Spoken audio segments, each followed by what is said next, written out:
Good morning, everybody. It is just after 9 o'clock on a Tuesday morning. You're watching Live Impact News here on WCNC Plus. I'm Jane Monreal for the next 2 hours. Going to bring you the latest live local headlines as well as your live local weather and checking out the Carolinas.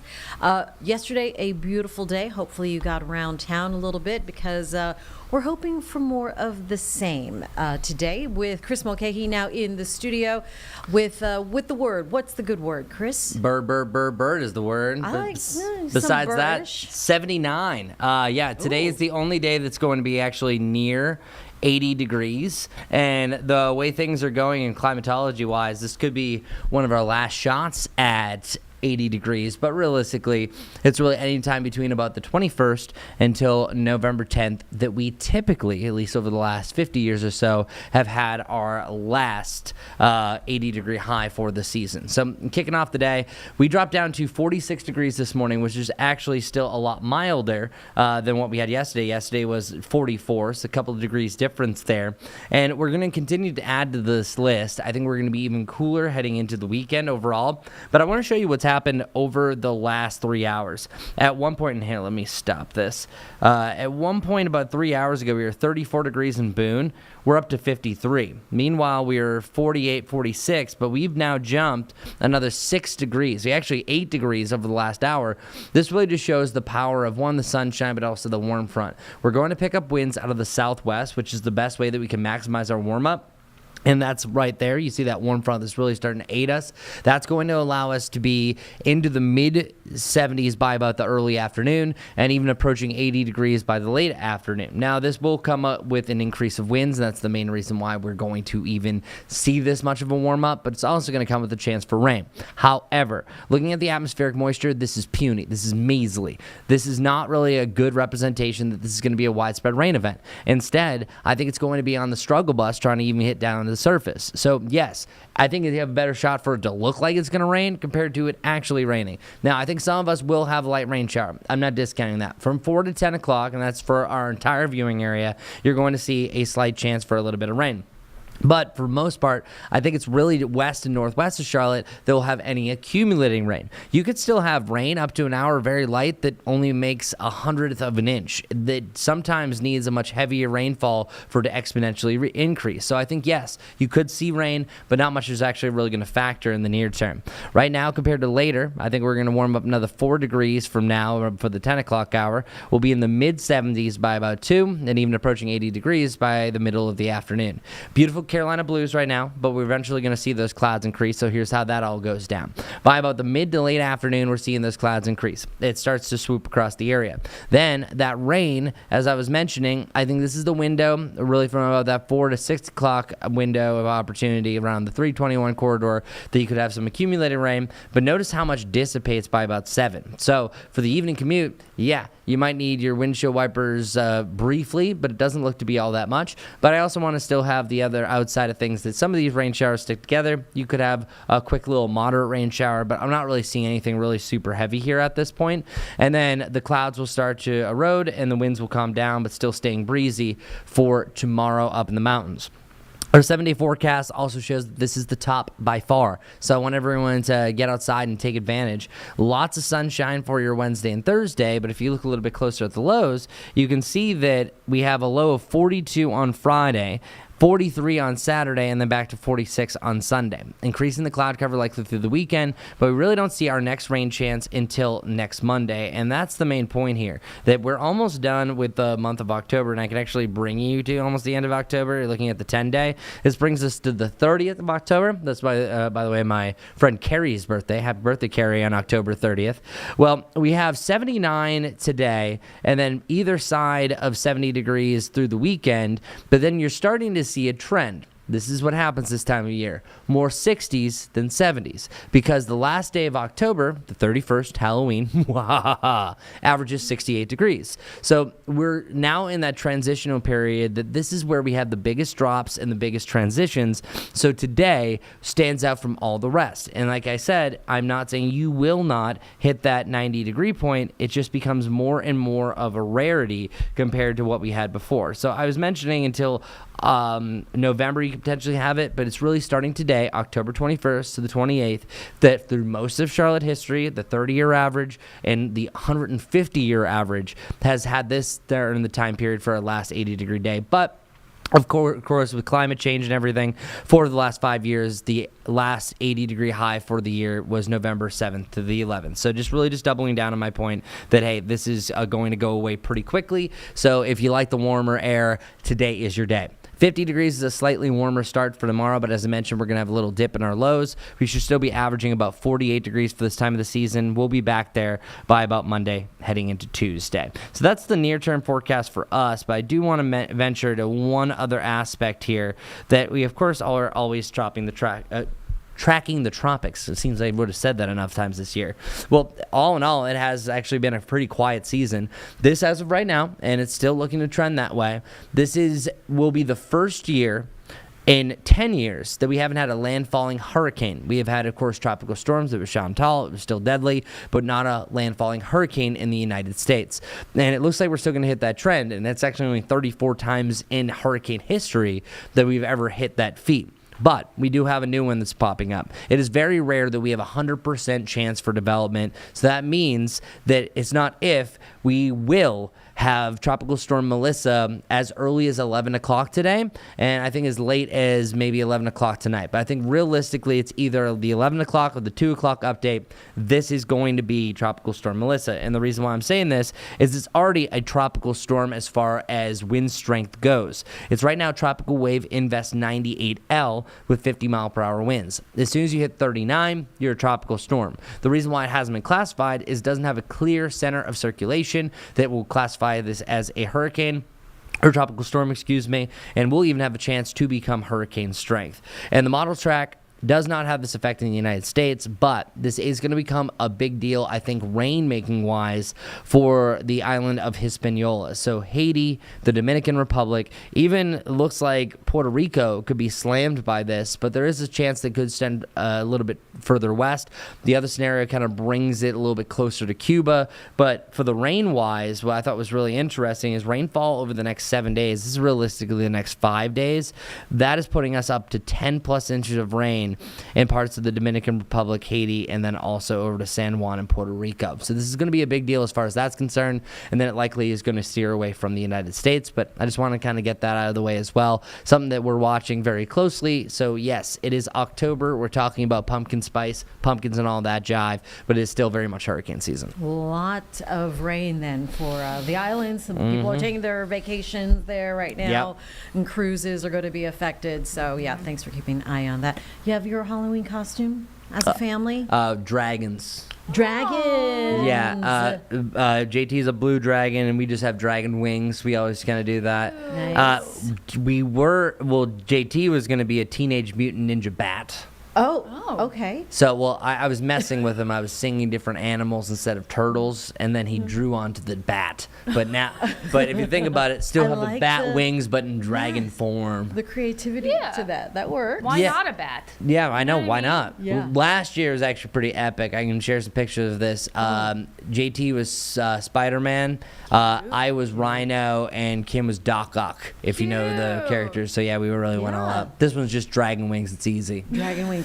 And I already forgot how cool it's going to be around that time, because people are planning to buy their costumes this week, and as we get closer. Yeah, more 60s it seems like it's trending, and lows in the 40s. So that means likely trick-or-treating, this is way too far out, right. Is trending trick-or-treating is either going to start in the 60s and end in the 50s at this point. Okay. But I'm not seeing any big warming surges as what we had last year.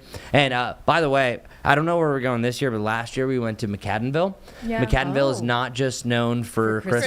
Yeah. They go all out for Halloween. And if you can imagine any movie scene like Hocus Pocus where the kids are all out and about trick-or-treating, that's McAdenville. It is fun. Very cute It was up like a there. movie about how many kids and how active all the houses were. It was very cool. Traffic kind of you- heavy there then? Yeah, you got to know somebody. You got to park and go there, so that helps. Or you park and then you kind of walk in, because everything's as crazy as Christmas. Christmas. I say the same same thing too. Is there's a lot of light displays that are synced to music that you don't get to see when you drive through 'em. So if you can park at, I won't name the places, but there's some secrets where you can park. If you can park there and walk, it's a much better experience for McAdenville for all holidays. Just saying. All Just a right. little insider We tip. got to find our secrets. We got to find someone to know. Yeah.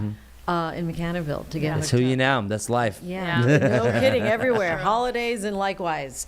Carly, you have a Halloween costume going on? Not yet. I'm still making You're still- it. And usually okay, I see? do a reveal here at work because I go big on Halloween. I know. I I'll would share expect pictures. nothing I'll less. expect pictures next week. You know, I go big. I've been McDonald's fries and the Happy Meal and Yep. Were you Colonel Taco Bell Sanders. at one point? I was Taco Bell. Yeah, I remember I was that a one. hot sauce packet. Yeah, I do. I Yes. do a lot. I was 7-Eleven Slurpee. I do. Love it.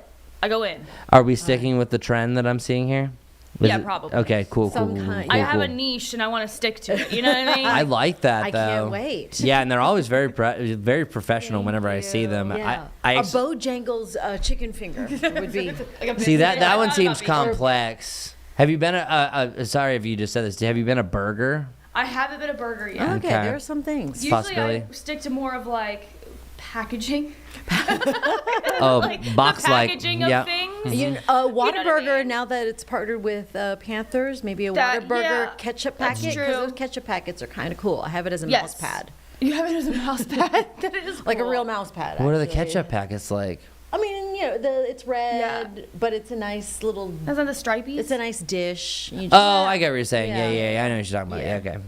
I wasn't Simple. sure if there was like Whataburger had some sort of special packets. I was just like, what am I missing here? I'm still No, not the sorting her out. tear with Yeah. the thing. It's a nice little container. I know what you're talking about. Yeah. Yeah. All right. We're good. Everybody good on their Halloween costumes? I'll be doing it last minute. I'm good at- That's I'll- where my best work comes in. I, know, yeah. I totally support that. Heck yeah. Got a dream on it. All right. dream. All right. Be inspired. All right. Thank you, Chris. Mm-hmm. And let's go ahead on that note and take 2 minutes to think about our Halloween costumes. We'll be right back here on Live Impact News on WCNC Plus.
All right, everybody, 9:15 right now, and you're watching Live Impact News here on WCNC Plus. I'm Jane Monreal. We have a press conference happening right now because the NBA here on NBC tips off the regular season tonight that you can watch starting tonight on WCNC Charlotte. Nets host the Nets tomorrow. Hornets host the Nets.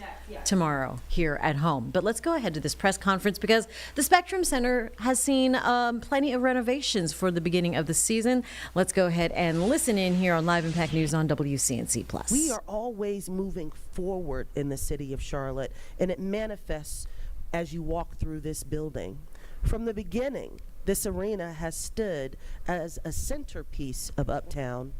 It's where we gather, not just to cheer for the Hornets, but of course we cheer for the Hornets, but to celebrate music and culture and each other. You know, I grew up right here in the Queen City, so I remember the impact of the Spectrum Center when it was first built 20 years ago. I remember the concerts, I remember the games, the DNC. I've been in this building for a ton of incredible moments, but I have to share with you one moment that was absolutely incredible. I'll never forget. It's in 2018, and it was the NCAA tournament, and any Virginia Cavaliers fans or alumni, I'm sorry for this story, but you all were the #1 seed. Right? And there was a small little school called UMBC who was the underdog. They were number 16. And Virginia was on fire that year, man. I'm a Carolina fan. And Virginia was just killing it in the ACC. And that little UMBC team walked into this building behind us and wiped the floor of the Virginia Cavaliers. But the reason that it was a moment for me is I watched everyone. It was a myriad of jerseys in here cheering for their team, but I watched the entire building turn into UMBC fans. And there was a small section of Cavalier fans, and they were just sort of looking down. They're looking at their shoes, and but it was a magical moment for an underdog to have that spotlight, to have a memorable moment for their institution and their school right here in this building. And it's one of the moments that I always tell when I talk about the impact of the Spectrum Center. But that's what this arena gives. It gives us moments that we can remember. Whether it's your first concert, your 10th playoff game, or your first hot dog on the concourse, it all matters. And none of this would be possible without the true partnership between the Hornets Sports and Entertainment Organization, the City of Charlotte, and CRVA. So I want to thank you, all three of you, for that collaboration, because it's rooted in trust and commitment and a shared vision for what Uptown can become. Because we're not done growing, as you all know. People choose the city of Charlotte and the region to call home day in and day out.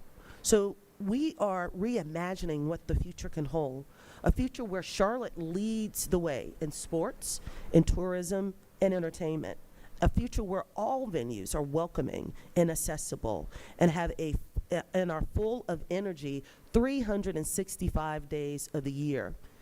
This renovated Spectrum Center reflects that vision, and I'm so excited about that point. It's a world-class arena for a world-class city. So thank you all for being a part, everyone who played a role in making this happen today. Let's keep continuing to work to make Charlotte the best city in the United States of America. Thank you.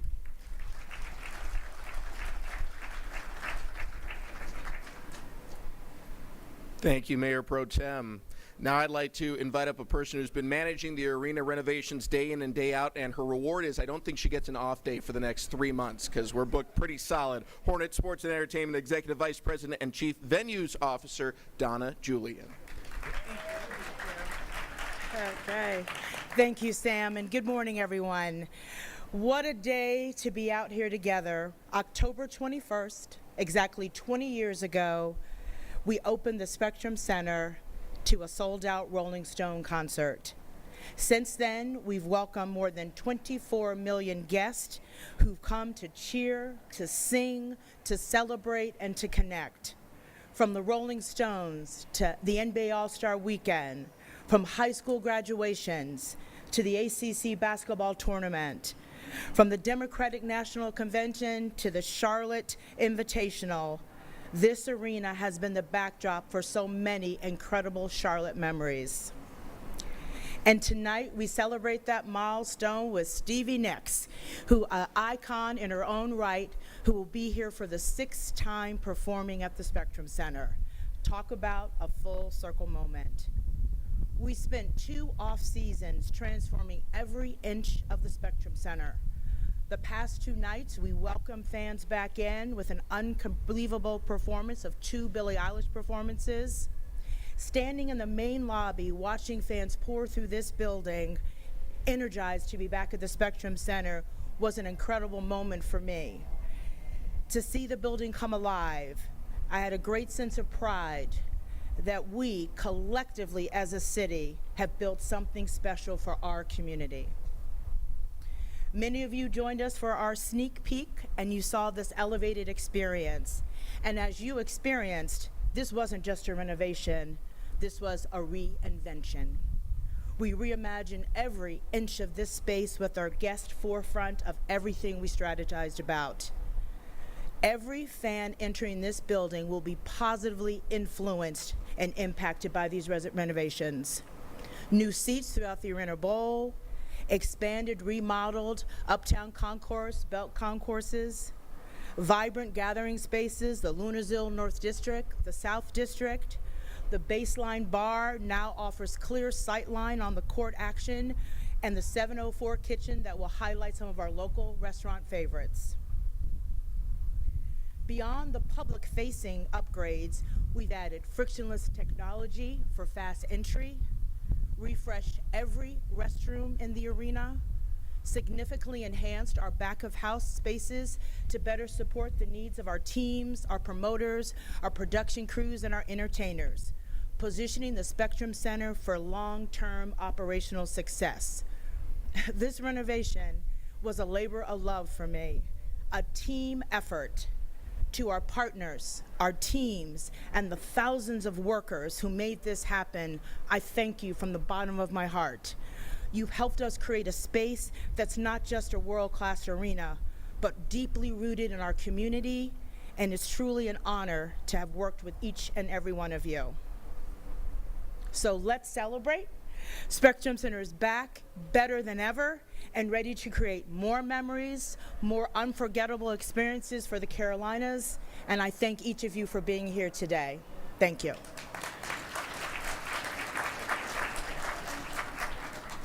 Thank you, Donna. You know, in addition to the 24 million people that have come here in the last 20 years to Spectrum Center and the millions more who claim they were here for various events, there's the impact that this building has throughout the local community on hotels, on restaurants, on everything that surrounds Spectrum Center. And our next speaker is at the heart of that, CRVA Chief Executive Officer Steve Bagwell, whose work ensures that Charlotte remains a premier destination for visitors and events. Steve. Good morning, everyone. It's really an honor to be here today to celebrate this incredible milestone, the reopening of Spectrum Center and the 20th anniversary of one of Charlotte's most iconic gathering places. Today's about more than the next chapter of the arena. It's about what can happen when great partners come together with a shared vision of our city's future. I want to take a moment to recognize the CRVA Board of Directors and leadership who have been so supportive of this project. The collaboration among Hornet Sports and Entertainment, the City of Charlotte, the CRVA is a powerful example of what partnership looks like when it truly works. Together we share one purpose: to strengthen Charlotte through experiences that connect people and create opportunity. The results of that partnership are visible all around us. Spectrum Center is not only a place where incredible events happen, it's an anchor for Uptown, a driving force for the Carolinas sports and entertainment landscape. The investment made here ensures that Charlotte remains a destination where world-class experiences, championship moments, and community milestones all call home. CRVA is proud to support the management of Spectrum Center on behalf of the City of Charlotte and to serve alongside the Hornets in stewarding this important community asset. The work that's been done here, funded through tourism taxes, is a tangible reminder of how hospitality dollars are reinvested to fuel economic growth, elevate guest experiences, and position our city for an even brighter future. Standing here today, it's impossible not to feel excited about what's ahead for Uptown Charlotte and for the future of sports and entertainment in our city. The energy, the collaboration, and the shared pride in this space are what make Charlotte special. So on behalf of the CRVA, congratulations on this milestone, and thank you to every person involved in making this vision a reality. From the City of Charlotte, our partners at the Hornets, and the dedicated CRVA team, all who cherish this remarkable venue, your commitment and hard work have made all the difference. So let's look forward to another 20 years of unforgettable moments right here at Spectrum Center. Thank you.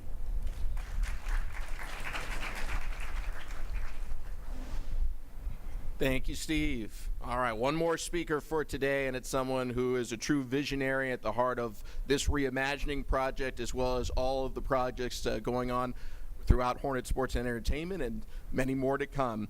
Let's bring up Hornet Sports and Entertainment President of Business Operations, Shelly Kayette-Weston. Thanks so much, Sam, and good morning. Good morning.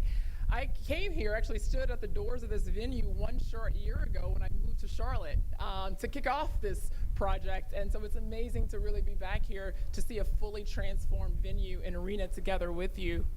20 years ago, this building opened, and it opened with the intent to be the heartbeat of the entertainment district of Charlotte. Since 2005, Spectrum Center has been a driving force behind Charlotte's growth, and it has had tremendous growth so far. We are proud of all of the events that we've hosted here in Spectrum Center, but I will tell you the numbers that we're actually most proud of, and that's the 3,200 jobs every year that we provide to people. It's the $350 million of economic impact that this building drives for this community. It's the hotels, it's the restaurants. I have to tell you, as many people that come up to us all the time and say they're ready to reopen, it's the people that work in these restaurants right down the street that are the most excited about it and to get these doors open, which we did this past Sunday. It's the jobs, employment opportunities that come from 125 plus events each year, because as Rick mentioned, there are going to be more. And it's the thriving tourism industry that it drives that we are so proud to serve. And now that this two-phase renovation is complete, we're ready for the next chapter. And I think you are too. It's the next chapter that starts now, and it starts with the Hornet Sports and Entertainment.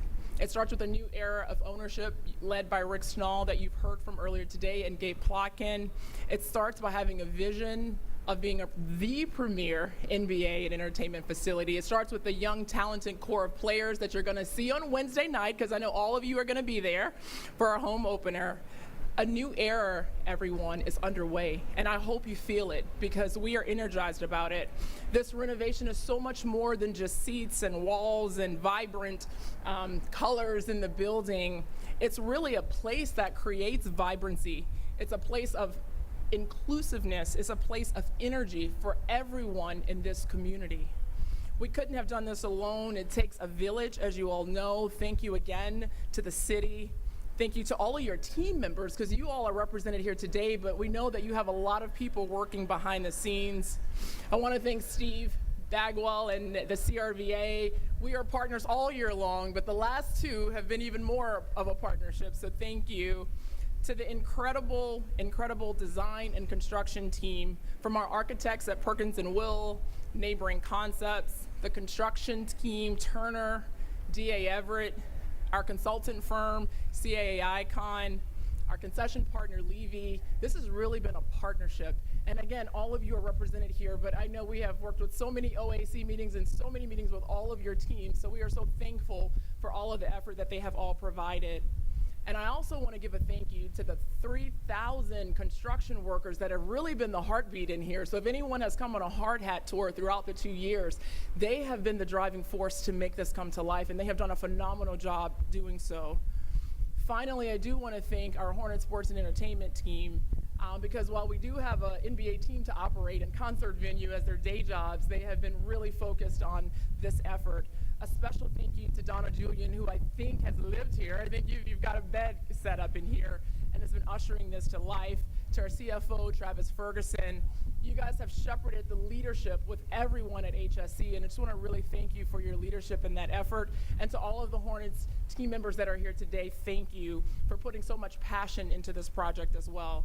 So as we cut this ribbon today, we're not just opening a building, reopening the building, but we're really reopening, I would say, the next era of community and of impact and of connection for every fan that walks through this building.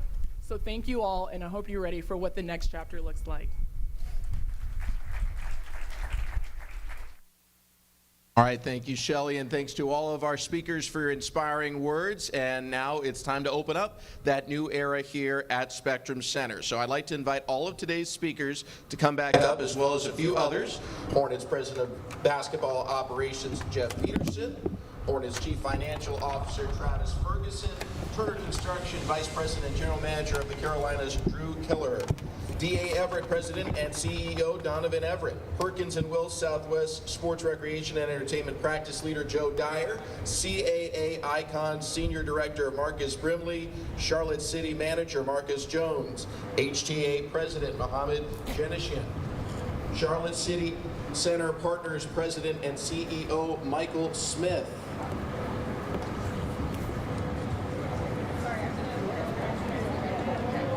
Everyone come on up. And while we're getting assembled, I'll remind everyone that we have Stevie Nicks tonight, and we tip off the regular season tomorrow, Hornets versus the Brooklyn Nets. Tickets are available at hornets.com. A few individuals have scissors. If you don't have scissors, position yourself in the picture, maybe grab a piece of the banner, but watch your fingers. Are we all ready? All right, here we go. In 3, 2, 1.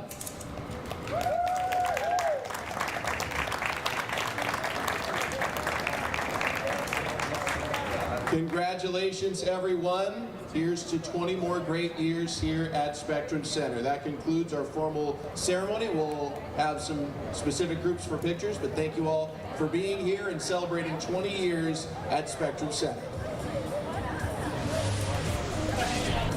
An exciting time there at Spectrum Center in Uptown as NBA kicks off the regular season tonight, which you can watch here on WCNC Charlotte. The partnership beginning with the NBA and NBC now, first time in 20 some odd years, I believe 24 years now. And you may have heard there from the public announcement that the Hornets host the Nets tomorrow for the regular season home opener. And tonight, Stevie Nicks at the Spectrum Center, seeing all of those renovations. It's going to be an exciting time this season, especially, and we hope you get a chance to check things out. We're going to take a break here. We are awaiting, and it looks like it's going to be starting here shortly, but Leader Hakeem Jeffries meeting the Prime Minister of Australia after the break. You're watching Live Impact News on WCNC Plus.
Back at 9:35 on Live Impact News on WCNC Plus. I'm Jane Monreal. So I teased that Leader Jeffries was meeting with the Australian Prime Minister. This is a live picture. And they did meet. And they met.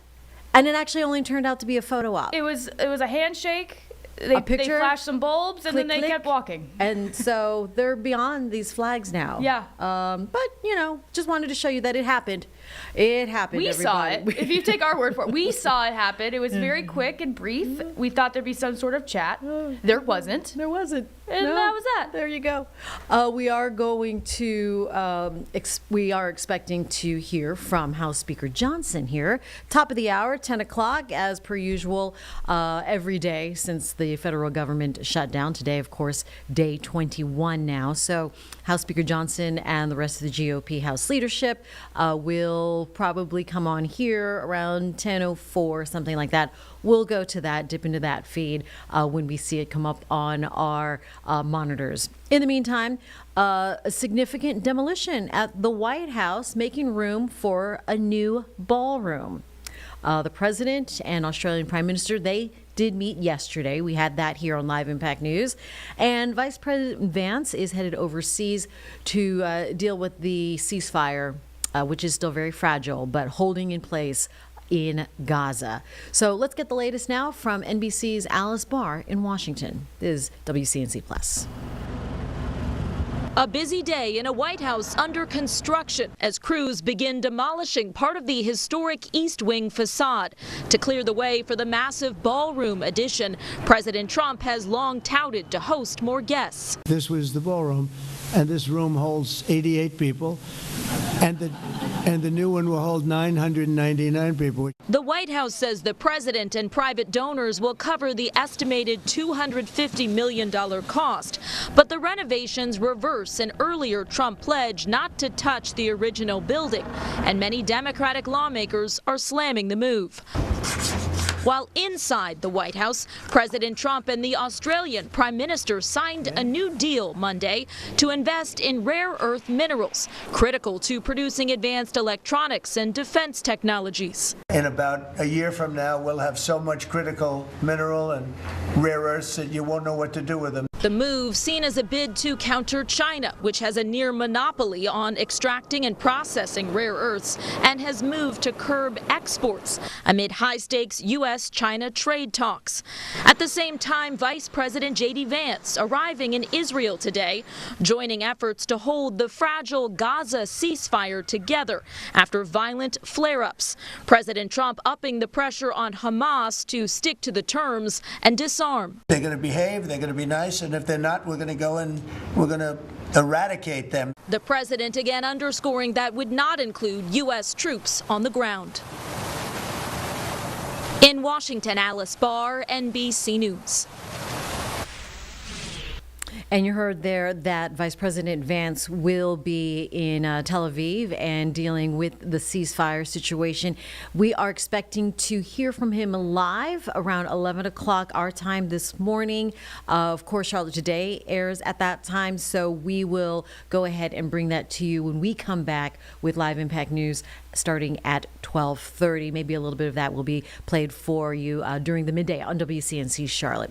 In the meantime, our Vanessa Rufus did speak to Professor Babbitt. He is at UNC Chapel Hill. He weighs in on matters of the Mideast and kind of explains things to us and gives us a good frame for what we can learn for what's happening as we observe what's happening there in the Middle East. But this interview conducted by Vanessa Rufus and Professor Babbitt last week, it's still valid for the information. We're going to play this for you now here on WCNC Charlotte.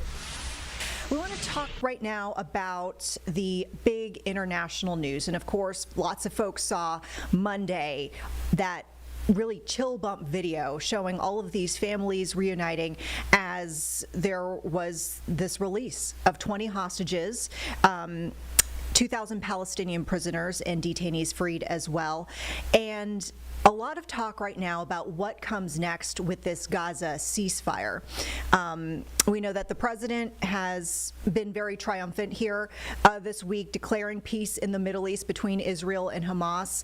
And it does look promising, but we know that there's a lot more work to be done and a lot more issues to be hashed out between the two parties. So here to talk about that some more, we have Naven Boppet, who is a UNC professor of political science and also with a specific focus and interest in Middle East history and relations. So I guess we just want to kind of get your take, first of all, watching what has transpired this week. What are your main takeaways? What are you kind of thinking, rising to the top here as you watch these videos and see where we are right now? So I think the first thing is there should be some relief and joy that the conflict is at least temporarily stopped. This was a devastating conflict. It was, since many people had been killed, starting with October 7th, but the level of damage was enormous. You can just see the footage in Gaza about what this conflict was doing, along with the spread of disease and famine and other parts of it. So it's a good thing that the conflict was at least temporarily ended. So that part, I think, is something to be celebrated. But I think going forward, what we really have to look at is what happens as far as the rest of the implementation of the 20-point plan, and whether or not Hamas actually chooses to disarm, whether or not Israel pulls back to the lines that they need to pull back to, and what happens with the Board of Peace, as it's called, that's supposed to take over Gaza, who's going to be the forces that come into the area to provide for security, and who are going to be the technocrats that run it. So there's a lot of questions, I think, as we sort of move forward. But I think temporarily, just given the fighting has stopped, that's something to celebrate. I mean, the video, I mentioned this, just a few moments ago, seeing the reunions happening and the reaction from folks in the community upon the release of all these folks. Just, I mean, it was emotional to watch, just to see the emotion of these people, receiving people that they haven't seen in so long. You talked about the fact that obviously there's more work to be done, and initially it feels pretty good, where we are, but we kind of have to see where things go. I know at the beginning of the year there was some promise, and that led to a backslide. And I mean, what do you think the role of the U.S. will be going forward in trying to ensure that this does remain a lasting peace, as the president has kind of billed this as the start of? I know this is, someone you've looked into foreign policy for the U.S. What is the U.S. role here? I think it's significant. I think that the biggest place that the U.S. has is its ability to serve as what we might call as a guarantor of Israel. So, and that involves trust. So I would say from Hamas's perspective, there's very little trust with Israel. But if the United States is then able to say that the U.S. is in favor of peace versus allowing Israel to achieve any sort of maximalist objectives in Gaza, which is not to say that that's something they would do, but if that's what they wanted to do, if the United States could then say that Israel will not do that, I think most of the parties in this conflict would believe that President Trump can provide some constraint on Netanyahu and his government.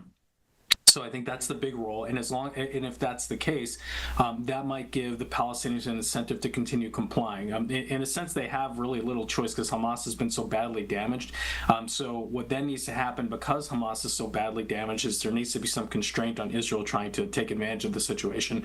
And as long as there's a belief that that's the case, that would probably give Hamas an incentive to stand down for now. I know. I feel like there's got to be a lot of this topic discussed in your classes.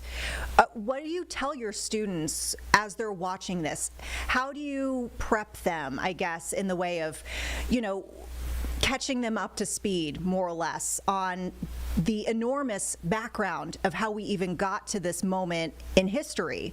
And I guess I'm kind of trying to see, as our viewers can all be students here of history, how can our viewers prepare themselves and educate themselves to kind of best understand this very complicated topic? Sure. I mean, so in this particular conflict, especially, it's a long-running conflict. It has a lot of different parts, in a sense, a lot of things that interrelate. So it is complicated. But again, what I can start with is just some empirical data when we look at civil wars more generally, is that we do see sometimes we get to peace agreements, and it's about 25 to 30% of the time. Unfortunately, many of them don't hold up. Many of them end up reverting back to conflict.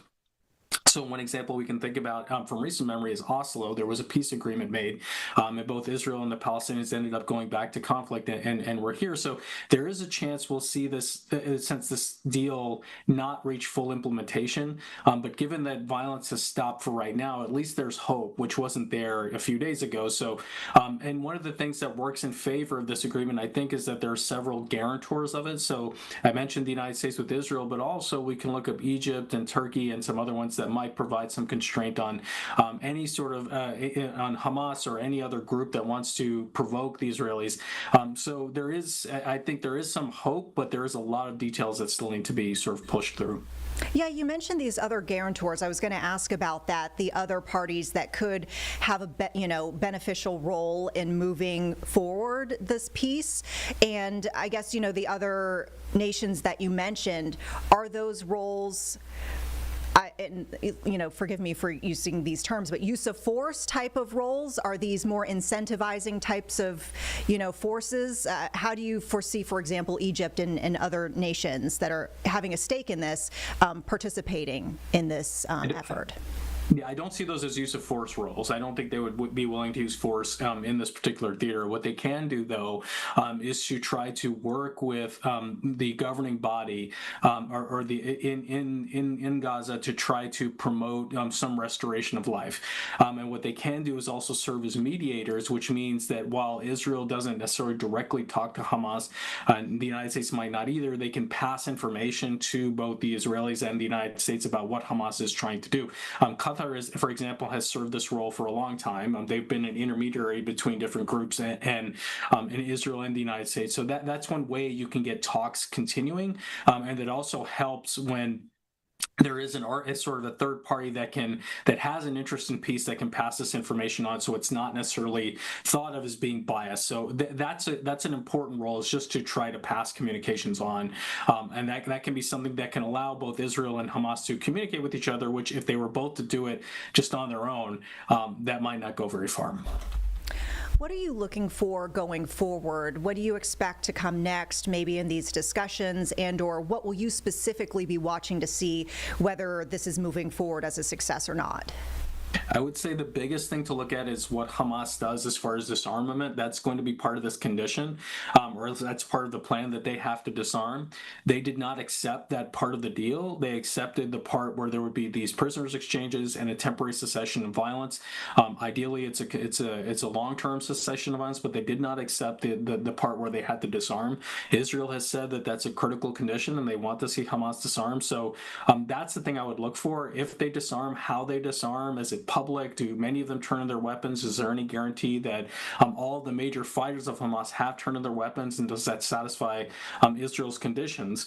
And then we can look at if Israel is going to, in a sense, are they willing to accept Hamas's disarmament if it happens, or whether or not they're going to claim that Hamas is not disarmed and then use that as a pretext to continue their activities in Gaza. So again, those are the two things I would look at, but that's again, and that's going to be a while, right? We're not going to know that overnight or in the next week. Anything you'd like to leave our viewers with here on Live Impact before we wrap things up? I will say, again, just to sort of put it in perspective, this was a devastating conflict. It's a good thing that we temporarily have a deal. What's going to be important now is what happens going forward, because it's important to realize it's a wonderful thing that Israel's the hostages have been reunited with their families. But from Gaza's perspective, there's a long way to go in terms of its recovery. It's been utterly devastated, and there are lots of health problems, lots of public education problems. So there's a long way to go for Gaza in trying to see if this can work.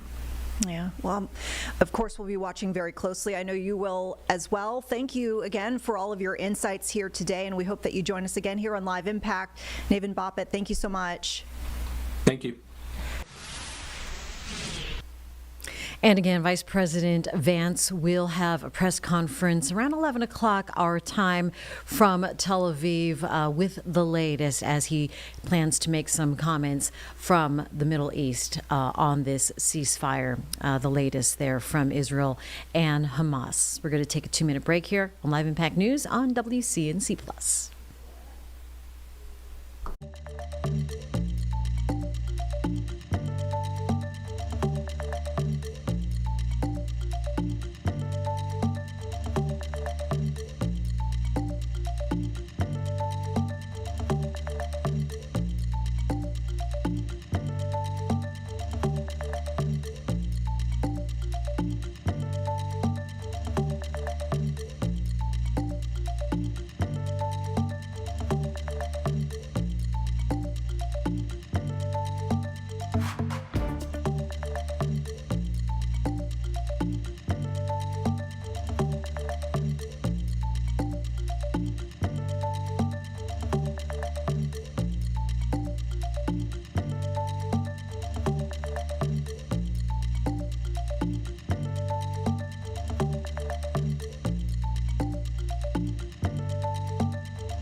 Hi, everyone. 9:52 is the time. You're watching Live Impact News on WCNC Plus. I'm Jane Monreal, bringing you the latest live local news around the Carolinas. Wrapped up that press conference from Spectrum Center with all of the renovations. They had a ribbon cutting. Exciting times for the Queen City as it's on display now. Lucky you if you get to see Stevie Nicks tonight at the Spectrum Center. Billie Eilish, I believe, already was in town, part of the opening of the redefined, renovated Spectrum Center, adding so many seats. And NBA regular season tips off tonight here on NBC, WCNC Charlotte, and the Hornets hosting the New Jersey Nets tomorrow night from... Did I say New York? Did I say New Jersey? You know. You know. They're the Brooklyn Nets. The Nets. The Brooklyn Nets. The Brooklyn Nets, Yes. That's right. It's okay. Jersey. You're thinking of New Jersey Jets. No, I'm not thinking of the New Jersey Jets. What are you thinking of? I don't know. Should have Jersey on top Jersey of mine, Jets. I suppose. We have the New York Jets and the Nets and the Jays and the. That's what it is. Yeah, it's a lot. That is what it is. So a live picture right now. Go to the game, okay? Enjoy the game if you get to go tomorrow night. Let us know how it goes tomorrow night with the Hornets and the New York Nets. Yeah. Yes. Okay. Maybe you're thinking Jets because they play in Jersey. Yeah. Yeah. Probably. They play at MetLife. So do the Giants. Yeah. It's okay. You know, we got sometimes the Mondays are like, yeah, you know, it's Monday, whatever. Speaking of the Jets, though, we did beat them. We did. Yeah. We did. I mean, me and Jane didn't beat them, but No, Carly, we did beat them. We beat them. We beat them on the road. The first win on the road for the season. Panthers, of course, beat the Jets. That must be it, because this is the segue into last night's debrief. You may have heard that Bryce Young, quarterback for the Panthers, is out, expected to sit out at least this weekend when we take on you and I, Caroline. Yeah. Carlene. Single-handedly.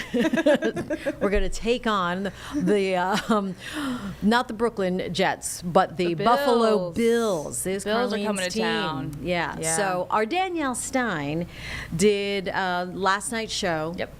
And if you didn't get to see it last night, here you go. We'll get you caught up now on WCNC Plus.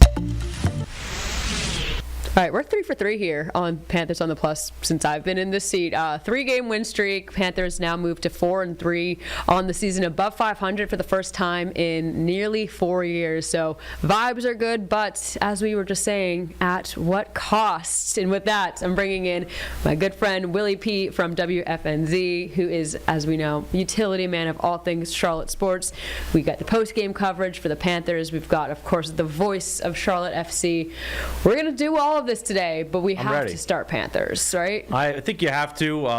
It's not every day you see a team win 3 in a row the way that they have, and I think also just kind of capturing a lot of people's imaginations and hosting the post-game call-in show yesterday, I found it interesting that we've now gotten to a point where we can start picking nits at victories, which I thought that, these were the days that I dreamed of, Danielle, based on the fact that, so much unfortunate results have kind of been the identifier of this team for the past couple of years. I got here basically in 19 and then was here on and off through 19 and 20 and then full-time in 21. So I've obviously been around a lot of the unfortunate moments when it comes to this franchise's recency. Obviously the last half of 2022 very, very impressive, and obviously the early part of 21 was also very impressive. But at the same point in time, we haven't had a lot of those type of moments around here, and so from this perspective that we look at it now, it's like, okay,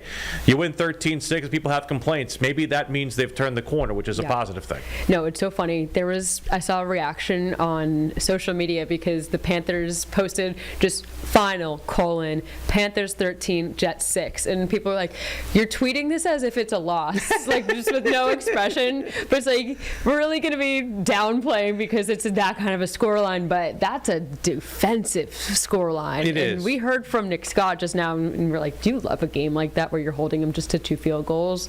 And again, it's the Jets. We take that with a grain of salt, but that's got to feel really good for that defense. I think of Dean Smith when he says, I love a 1-0. That's kind of the way it felt with this game. And, I think you're lucky, too, that there's no college football playoff committee you have to answer to, or game control, or BCS, or anything like that, because style points in the National Football League are not necessary. Wins are wins and losses are losses, and they're all treated equally. And even Dave Canales said in his post-game locker room speech to the team, hey, look, we love an ugly win. And I think the thing that is personified about this victory is that you saw 3 players who I think were very, very key in stepping things up. Obviously, Xavier Leggett, 9 catches, 92 yards, touchdown catch from Bryce Young is incredibly impressive to see. A great comeback for him after what had been a very, very tough start to the season. I think something also they very much needed, because it did seem like the Jets put a concerted effort on Tetaroa McMillan because of Sauce Gardner's involvement in the contest, and that's really the first guy who traveled with Tetaroa in his time in the National Football League. So you needed to find some other way to figure out how to exploit that Jet defense. And then obviously on the other side of the football, the 2 money men, Derek Brown, J.C. Horn, doing their thing. Brown with 7 tackles, 2 sacks, and obviously a lot of run stuffs, and then the 2 J.C. Horn picks. And you can pick which one's your favorite, because when you think about the way that his game is played, he doesn't get a lot of action at times. He's almost like a goalkeeper who doesn't see his shots because people throw the other way. I think I saw the PFF numbers said something to the effect of he was had 1 completion against, a 6.9 quarterback rating, and obviously the 2 interceptions, one-handed interception in the end zone, and then the one that would have been an explosive gain down the other way. So I think it's something that proves that these 2 guys who got their money are big impact players, particularly so with Brown, because I think it's so very hard to quantify quantify their worth. I think the knock on JC has always been, he doesn't get enough interceptions. And I think the knock on Brown was, he's not as durable. Well, I think both are proving those things in the opposite, and obviously to the Panthers' enjoyment, and obviously to affect victories. And of course, we saw Derek miss entirely all of last season, so for him to get back to where he is. But it is so true, and I was just talking about with Julian Council from Locked On Panthers just yesterday about how this defense, who was, quote, historically poor a season ago, is being led by these guys that they have invested in while building pieces around them and just kind of letting them do their thing. Derek Brown with the 2 sacks in this game, this is a new thing for him. This hasn't exactly been part of his game, but he's been asking the coaching staff to give him those opportunities to be going for those plays, which is awesome. Swatting guys away, swatting balls down. And then, of course, JC, I was listening on the radio as I was driving at one point yesterday, and they're like, he looks bored out there, is kind of what you were saying, too. He doesn't affect the game until he makes a miraculous play, oftentimes for maybe the viewer. But when he does, he shows that he is elite. And again, so cool to see this defense. In terms of XL, we were talking about T-Mac, and yes, having someone else stepping up takes a lot of that pressure off of T-Mac when he is getting probably the best DB on him each game. So yes, that's awesome to see for that. Doesn't get that touchdown yesterday, though, without Bryce Young. So we got to talk about the elephant in the room right now, because it was in the end of the third quarter when Bryce Young was trying to twist away from getting a sack. He kind of fell down awkwardly, maybe tripped over the defender's lower leg in the process of it. He goes down with an injury. He gets up on his own power, walks to the locker room, I would say limps to the locker room. And then there was some conflicting reports ever since then about what his availability would be. Well, starting first, Dave said, we're going to go back to Charlotte and figure things out, get testing done. We hear reports this morning that he's out at least this week with the Bills, but potentially 2 to 4. Then we hear Dave say, wait, pump the brakes. We're going to say it's day-to-day at this point. What do you make of, I guess, the conflicting reports that we're hearing right now? Well, I think I would lean more on the more conservative nature of the reporting and saying, hey, it probably feels like an ambitious thing to see that he plays this week. I don't doubt the player, and I also don't doubt the intentions, the good intentions of the coach, because I think, again, it comes down to the player and trying to protect the player even at times, because obviously Bryce, we've talked about a lot during his time. One of the concerns about him from a lot of people was, how would this guy stay upright? How would this guy stay put together? And to his credit, other than some little bumps and bruises type things, he's been pretty okay when it comes to his NFL career. This obviously is one you look at and say, could affect him adversely when it comes to standing upright in the pocket. It affects, obviously, planting and stepping off and pushing and getting any kind of strength behind the ball. And that's something he has to be able to prove that he can do this week if he wants to have any chance of playing. I know that they said they were going to try to get him out there on Wednesday. It would not shock me if Bryce was limited or out for practice on Wednesday while still trying to give it a go on Thursday. I know that, if it gets beyond Thursday, it's probably not going to happen where he plays, even if Friday maybe is just a simulated walkthrough. They do a little bit more on Friday when they don't have to travel, so as a result, it's a situation where maybe it's even by Friday we get an opportunity to see whether or not, when Dave speaks to us on Fast Friday, whether or not he ends up playing. But I think the one thing, too, that's interesting about this is the fact they do have Andy Dalton, and that's why you have an experienced backup quarterback like him. You don't have him in to be a starter, but you have him in to step in and maintain competence with the position. And I think when you think about what he brings to the table, I don't think the offense changes all that much. Yes, maybe a lot of the boot stuff that they did with Bryce doesn't happen, but I also think you can still do a lot of the same things with Andy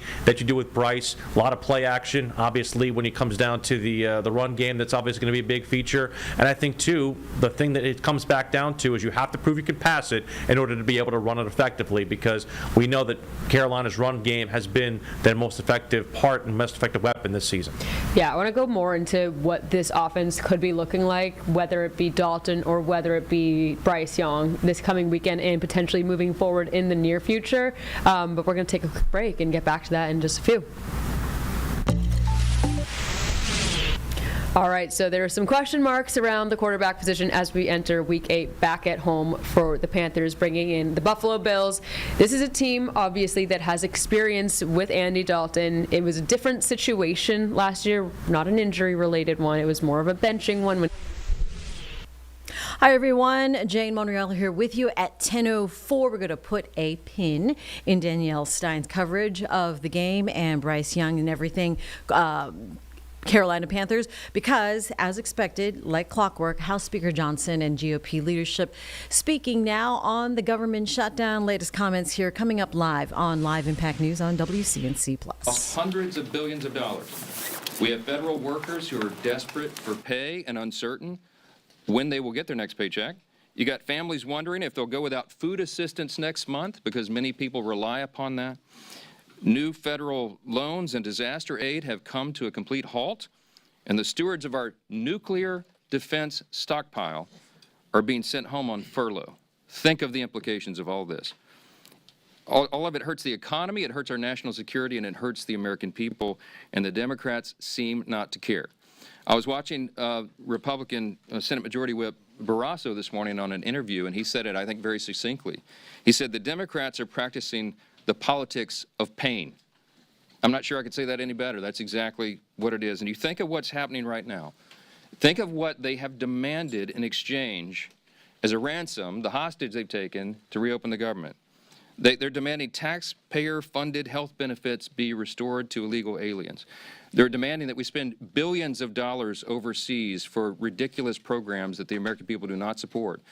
They want to claw back the $50 billion that we just got signed into law on July 4th to support our rural hospitals and all sorts of other crazy things. They're demanding taxpayer-funded health benefits for illegal aliens instead of agreeing to pay our men and women in uniform and provide vital health services and all the things that our most vulnerable Americans depend upon. It is unforgivable.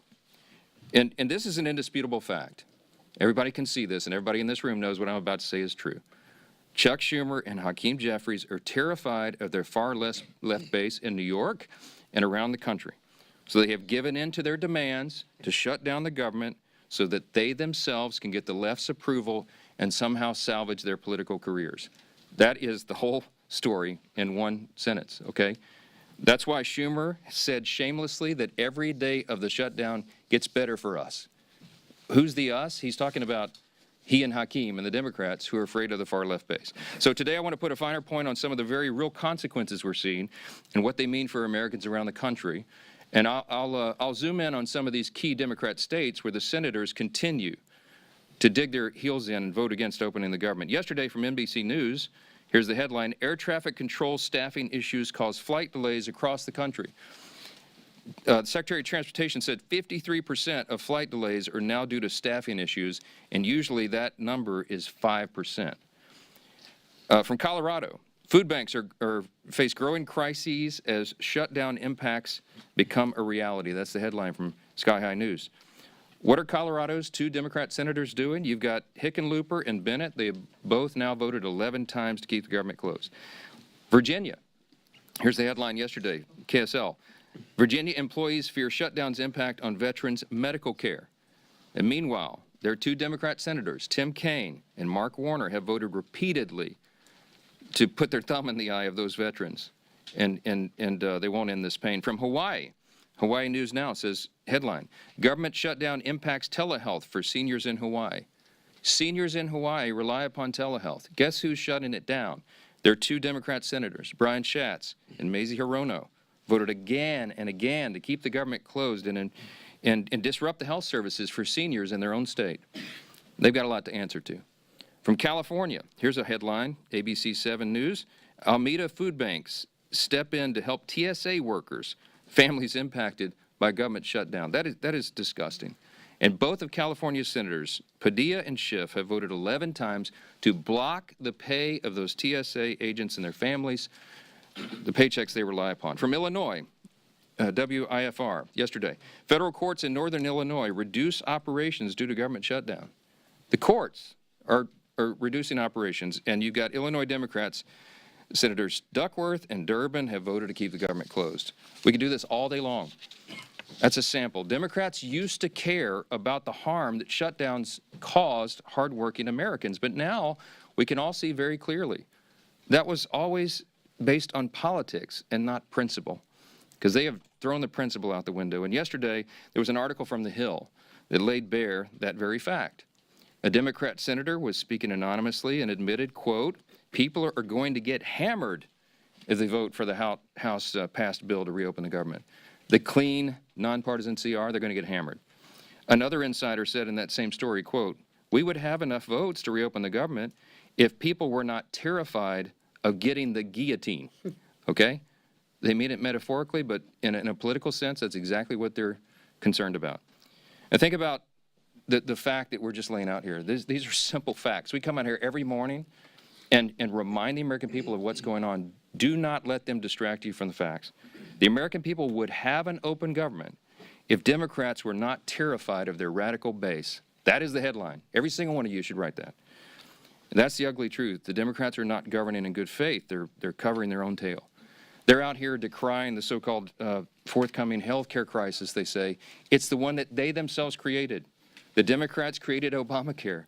They're the ones that created a subsidy with an expiration date. They're the ones that did all of this. Republicans are trying to fix it. And they're trying to blame Republicans for the crisis they themselves created. They cry foul when we won't bail them out of their own shutdown. I don't have anything to offer, as I've explained. I don't have any partisan priority I can pull off of the CR to make it more palatable for them. There's nothing to negotiate. They just have to do what they've always done in the past, that they did 13 times during the Biden administration, and they did as recently as March of this year, to open the government so that people can get their services and their paychecks. And they go before cameras incredibly, and they just lie to the American people over and over. It's a stunning thing to watch. It's time to stop the political games. The Democrats have got to stop this so that we can get back to the work here. For the sake of the American people, I hope they do. I hope Democrats finally come to their senses soon and the pain will end so we can reopen the government and get back to the hard work here. Let me say this. Now, while congressional Democrats continue their dangerous political games, the bipartisan House Committee on Oversight is conducting its investigation into the heinous crimes of Jeffrey Epstein. And it has continued. It has not stopped during the government shutdown. You have some of the, as I like to say, some of the toughest bulldogs in Congress on the Republican and Democrat side who are united in this cause for maximum transparency of the Epstein files. I'm for that.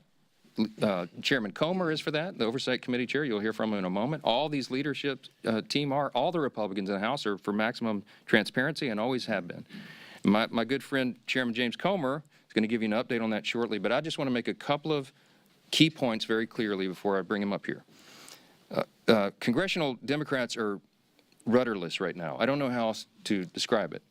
They don't have a message. They don't have a leader. They don't have any identifiable set of policy solutions for the problems facing the American people. Their party continues to hit all-time historic lows in poll after poll after poll, and many of you have reported on that. These are objective facts. They're utterly lost as a party, and everybody can see it. So what are they doing? They see a shiny object, and they latch onto it. Democrats did not say one word about the Epstein files for the entire Biden presidency. They had all the files in the Biden DOJ. They didn't say a word about it. 4 years, not a word. And suddenly now they somehow convince themselves that the Epstein files will be damaging to President Trump and Republicans in some way that they've imagined.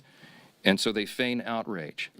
Let me be very clear about this. I've met with some of the Epstein victims. Some of these brave women have come forward. They were here on Capitol Hill, as you all know. We heard their stories. It's gut-wrenching. It's disgusting what they've been made to go through, and they bravely came forward. We're working around the clock to ensure that justice is served, and also as part of the oversight to figure out why justice has been delayed for so long. All credible information we will ensure is released to the public, and we also, at the same time, are fulfilling our responsibility to protect the innocent victims. By the witnesses' own testimony, these ladies who've come forward, they estimate there may be as many as 1,000 young women who were subjected to these heinous crimes. And many of them have chosen not to come forward and show their faces and reveal their names because it would compound the harm that they've already suffered. And so we want to protect those people. the sum total of all of this. That's our responsibility. And short of that, we want maximum transparency, and that is exactly what the American people are getting right now. That oversight investigation, they're working around the clock, and here's what the latest update, if you're not keeping track. They have now subpoenaed and released 43,000 pages of documents. They have subpoenaed and released DOJ and Epstein estate documents, with more to come. They've issued 11 deposition subpoenas, and they've released Bill Barr's deposition transcript. Just a few days ago, they released the transcript from the interview with Alexander Acosta. They requested and begun to receive suspicious activity reports from the Treasury Department, and the department has fully cooperated in that. And they published letters from Eric Holder, Merrick Garland, and James Comey stating they had no knowledge or information related to the committee's investigation.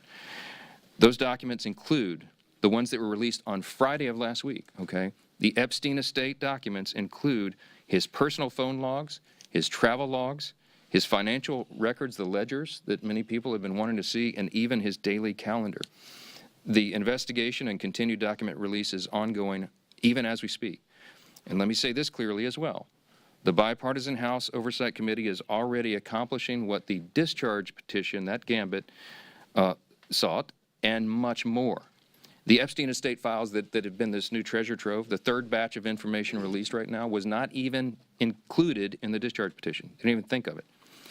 And again, the investigation is bipartisan, it's nonstop, and it's far broader in scope than what is covered by the discharge petition, and has already yielded significant results. Unfortunately, some Democrats, and sadly even a couple of Republicans, have tried to make this a political issue.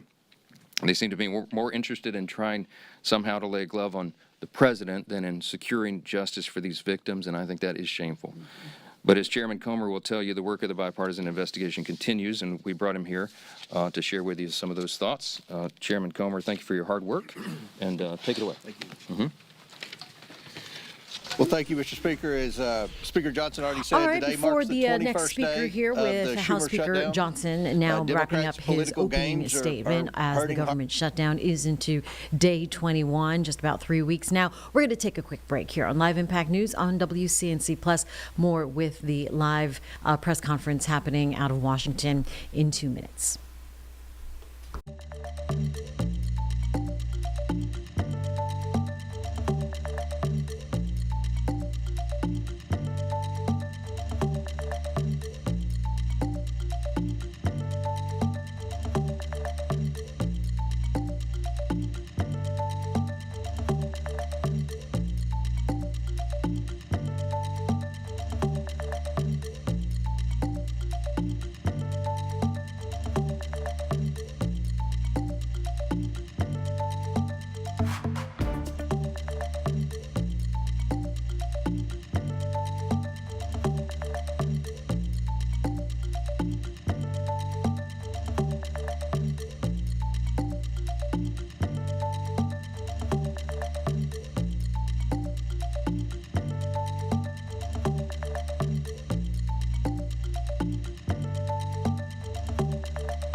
Good morning, everybody. It is 10:18 here on Live Impact News on WCNC Plus. Let's continue now with GOP House leaders talking on this 21st day into the federal government shutdown.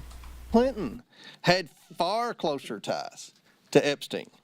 We're working to bring former President Clinton in for a deposition, but the Democrats aren't helping one bit. You would think, since we've already brought 2 former Trump cabinet secretaries in, they would be willing to bring in a Democrat who's had publicly a far closer relationship with especially Maxwell and Epstein. So why is that? That's a question every reporter should be asking Ranking Member Garcia and every Democrat on the committee. Why aren't you helping to bring Bill Clinton in for an interview and deposition just like we brought in Barr and Acosta? The Oversight Committee remains committed to accountability and transparency for the American people and for Epstein's victims. Our investigation has not stopped during this shutdown. We've released more documents just this past Friday. Democrats need to stop playing games and vote to reopen the government. With that, I yield back to the speakers.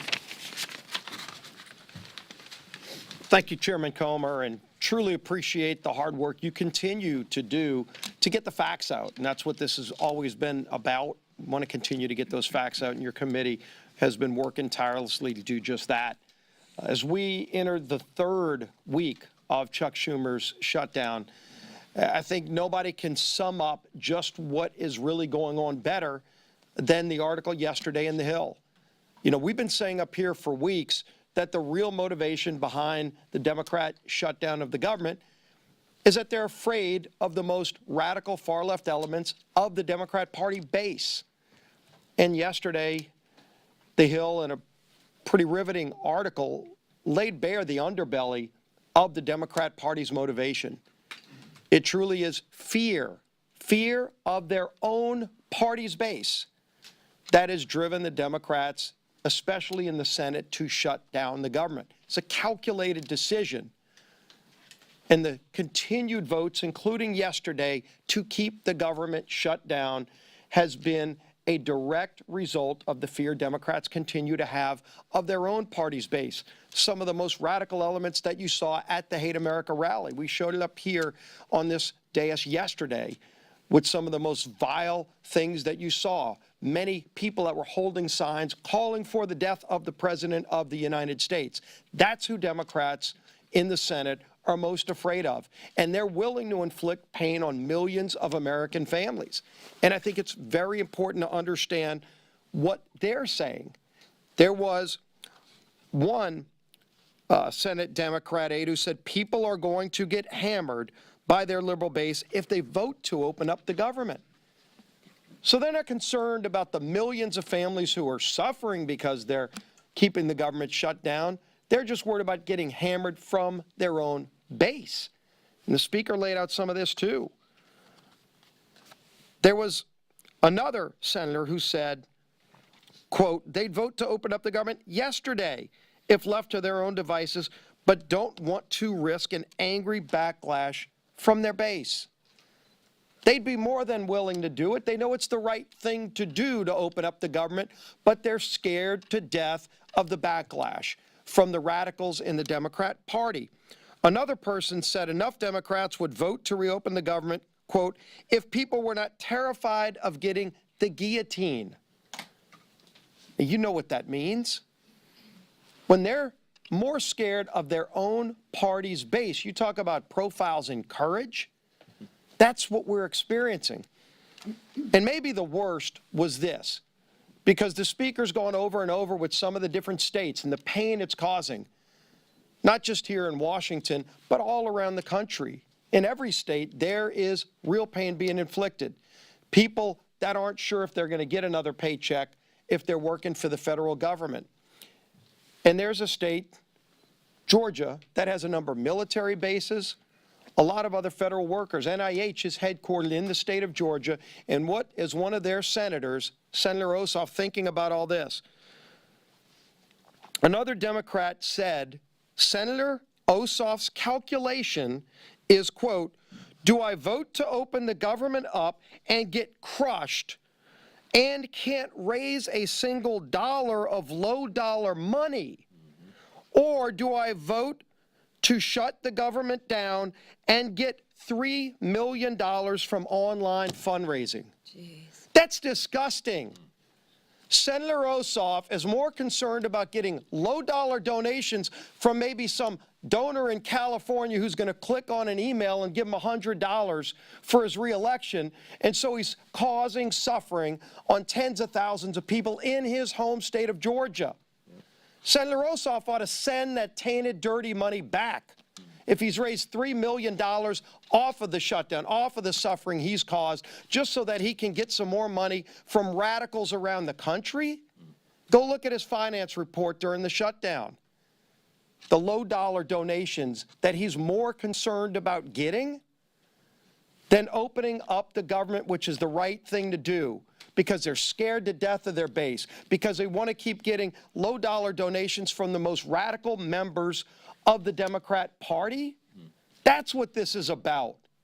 And we've been saying it, but now that Hill article truly exposed it, with anonymous senators finally speaking freely, with other Democrat aides admitting what's really going on their side. And when they asked the speaker, gee whiz, is there something else you can offer? What is there to offer to a party who's so morally corrupt and bankrupt that they're willing to sell out the American people because they're either scared of their base or they want to just keep getting low-dollar donations from donors around the country who are rooting for chaos for America, who want to undermine this country? That's what's going on here. And the American people are figuring it out. People in Georgia are figuring it out. They know why they're seeing the suffering, and their own two senators are voting for that suffering, and now you know why. It's laid out in full display for everybody to see. We're here ready to get back to the people's work for all the American people, not just for some far-left radical base who's holding the Democrat Party in D.C. hostage. Finally show some courage, some moral clarity. All we need is 5 senators to stand up and do the right thing, and it's long past time they do it. Now our whip. Tom Emmer.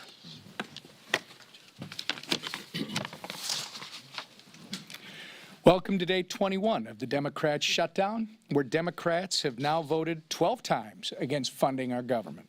Why is that? I'm going to read the same quotes from those anonymous Democrats. People are going to get hammered if they vote for the House-passed bill. A second person familiar with the political dynamics said centrist senators are fearful of breaking with leaders while party activists are planning the anti-Trump rallies. Another one, we would have enough votes to reopen the government if people were not terrified, as Steve and both Mike have pointed out, of getting the guillotine. Another Democrat strategist said the main driver is fundraising, which Steve just went over. Do I vote to open the government up and get crushed and can't raise a single dollar of low-dollar money? I mean, it's amazing, Steve. As comments continue from various GOP leaders on this 21st day of the federal government shutdown, we're going to take a break here on Live Impact News on WCNC Plus. See you close to 10:30.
Back here on Live Impact News on WCNC Plus, comments continue from the GOP leadership on this federal government shutdown, day 21. Let's listen in live on Live Impact News on WCNC Plus. We're actually meeting with Americans, listening, helping, and working. Let me give you a few examples. Congressman Ciscomani visited a food bank helping families with food insecurity. Congressman Rick Allen stood with veterans left in limbo by the Democrats' political games. And Congresswoman Nicole Malliotakis thanked U.S. Park police officers while they worked without pay. That's the contrast. Because as the leadership team behind me said, I'm sure those low dollar amounts that they're raising, they're probably giving those monies back to the food banks and those people, right? No, they're putting it in their pockets. Republicans are working to help constituents navigate the chaos Democrats created when they chose to shut down the government. And the government and a shutdown should never be used for more wasteful spending. Democrats are performing for their radical audience. We see it time and time again. One side shows up for the American people. The other side shows off for their social media. The bottom line is this: Democrats are not fighting for you. They're fighting for the most radical 1% of their base. And of course, that low dollar fundraising number. They're also leveraging the shutdown to demand $1.5 trillion in wasteful spending, climate pet projects in foreign countries, and health care for illegals. But Republicans won't cave. We won't fund the waste, fraud, and the abuse that the Democrats so violently and vehemently advocate for. We won't hand your tax dollars to illegals. Those are your tax dollars. And we won't let radicals dictate America's future. So it's time for the Democrats to wrap up the photo shoots and end the who's more radical contest and vote to reopen the government. Let's get the government reopened for our troops. Let's get the government reopened for our families. And let's get the government reopened for the American people. Thank you. Questions? Far right, yes, sir. Yeah, a CR is only one way to fund the government, and some of your members are kind of uncomfortable with being out on recess for a month. So why not bring everybody back, work through the appropriations that you haven't passed yet, and sort of do an end run around Hakeem Jeffries? Yeah, so a couple things. First of all, 99.5% of the House Republicans understand exactly what we're doing. They agree with it. We talk regularly. We'll have another conference call later today. They have been out doing very essential, very important work in their districts, and their constituents appreciate that. I mean, they've been everywhere because, as Chairwoman McClain said, they've got to help cover the bases for the crisis that's been created by the Democrats. Now, the calculus and the strategy on when I bring everybody back, people have said, are you going to change your strategy? And I've said to you all very plainly, in good faith, we don't have a political strategy here. I don't have a strategy. We're just trying to do the right thing. We did what has been customary here and passed a simple CR. Again, this is really important, and it should be a headline in your journals as well. This is the first time in history that any party has shut down the government over a clean CR. It's a clean CR. That's the whole thing. There's nothing much more we can do. With regard to appropriations, the House Appropriations Committee has done its work. They got all 12 of the bills through committee, bipartisan fashion, by the way. Got them through committee. Now we got 3 off the floor. The Senate got 3 off the floor. They don't match exactly, so they're going to conference committee. The appropriators are working during this period when we're not here on the floor. They're working and coordinating amongst themselves across the aisle and across chambers to get the next batch of approps ready and teed up for House passage. As soon as we get back to regular legislative session, we look forward to doing that, and the clock is ticking. Remember this as well. The CR was set to November 21st. Was that a random date? No, that date was chosen by Republicans and Democrat appropriators, decided upon to allow for 7 additional weeks so they could finish the job that you just asked about. Right now, the great irony is the Democrats who say they want everything to be done, they are the ones that are eating up the clock. They're preventing that very thing from happening. So many of you have asked me in the hallway, is November 21st going to allow enough time? That's becoming a very dicey prospect right now because we need every single day. Now, the appropriators are working right now. As we speak, they're working on it. I myself have spoken to appropriators in the Senate on the Democrat side. I mean, we're trying to prepare this work and to get it done as soon as possible, but it is true that the pressure gets turned up every day of the calendar that's eaten up by the Democrats' political nonsense. Back row, yes, sir, on the best. Thanks. CBS News is out with reporting this morning that a Oregon January 6 rioter was charged and arrested this week with threatening to kill Hakeem Jeffries. Do you have any reaction to that? No, terrible. That's the first I've heard of that. I don't know anything about it. But anybody who threatens to kill any political official, we denounce it absolutely. They ought to have justice fall upon their head. All right? How about that? Yes, sir. Second row right here. Thank you, sir. The Senate has sort of had this will-they, won't-they relationship with a Russia sanctions bill that has overwhelming bipartisan support. Would you like to see the Senate have a more accelerated timeline? And if they pass it during the shutdown, would you bring the House back to vote on it? Well, I don't anticipate it will be passed during the shutdown, but there is a big appetite among Republicans, House and Senate, I can tell you, for tough sanctions on Russia. The president, as you know, you can take him at his own word, he's lost his patience with Putin. He's not a good faith operator. Obviously, he's the aggressor in an unjust war, and it needs to end. The president's using every leverage point he has to bring that a resolution, bring an end to that war that's killed so many people and cost so much money, and it's just been a terrible thing. Everybody on the world stage, I talked to my colleagues, my counterparts, the speakers of the various parliaments of the other free countries, the G7 and others, and everybody's unified on this. Everybody wants this to end. President Trump's the only strong enough figure on the world stage who has a chance of doing that. And you know, he's bent over.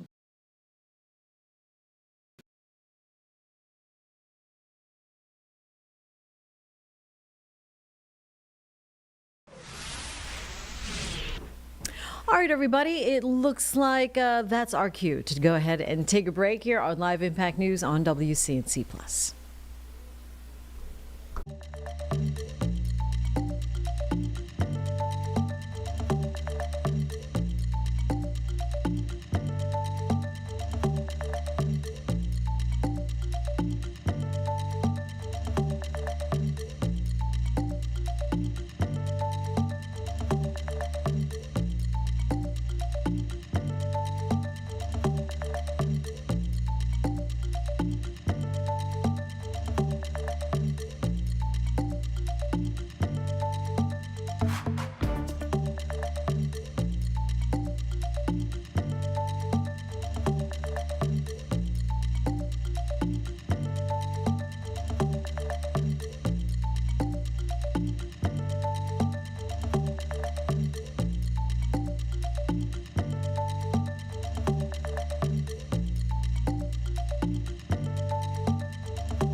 All right, we're back here on Live Impact News on WCNC Plus. Jane Monreal here with you. House Speaker Johnson and some of the other House leaders wrapped up their press conference for the day.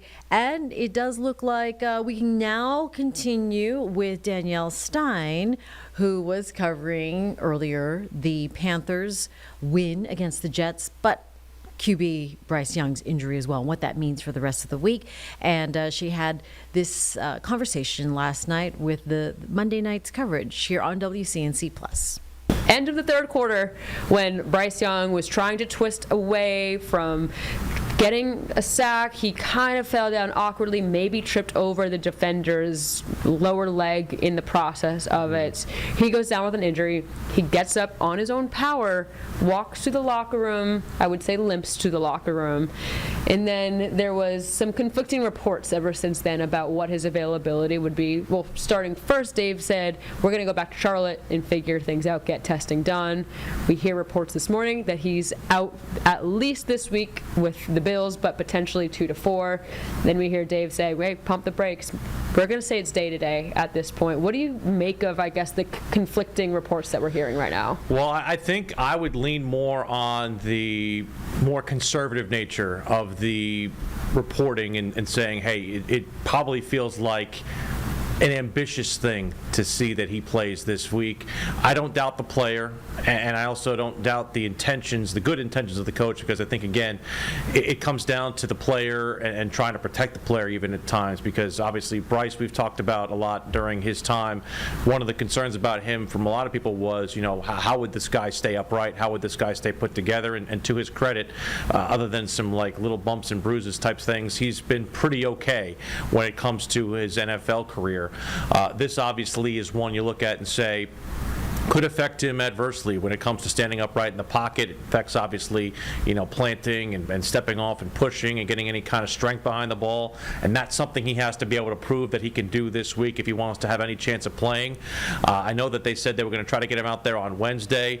It would not shock me if Bryce was limited or out for practice on Wednesday while still trying to give it a go on Thursday. I know that, you know, if it gets beyond Thursday, it's probably not going to happen where he plays, even if Friday maybe is just a simulated walkthrough. They do a little bit more on Friday when they don't have to travel, so as a result, it's a situation where maybe it's even by Friday we get an opportunity to see whether or not, when Dave speaks to us on Fast Friday, whether or not he ends up playing. But I think the one thing, too, that's interesting about this is the fact they do have Andy Dalton, and that's why you have an experienced backup quarterback like him. You don't have him in to be a starter, but you have him in to step in and maintain competence with the position. And I think when you think about what he brings to the table, I don't think the offense changes all that much. Yes, maybe a lot of the boot stuff that they did with Bryce doesn't happen, but I also think you can still do a lot of the same things with Andy that you do with Bryce. A lot of play action, obviously, when it comes down to the run game, that's obviously going to be a big feature. And I think, too, the thing that it comes back down to is you have to prove you can pass it in order to be able to run it effectively, because we know that Carolina's run game has been their most effective part and most effective weapon this season. Yeah, I want to go more into what this offense could be looking like, whether it be Dalton or whether it be Bryce Young this coming weekend and potentially moving forward in the near future. But we're going to take a quick break and get back to that in just a few. All right, so there are some question marks around the quarterback position as we enter Week 8 back at home for the Panthers, bringing in the Buffalo Bills. This is a team, obviously, that has experience with Andy Dalton. It was a different situation last year, not an injury-related one. It was more of a benching one when he came in and took over for Bryce.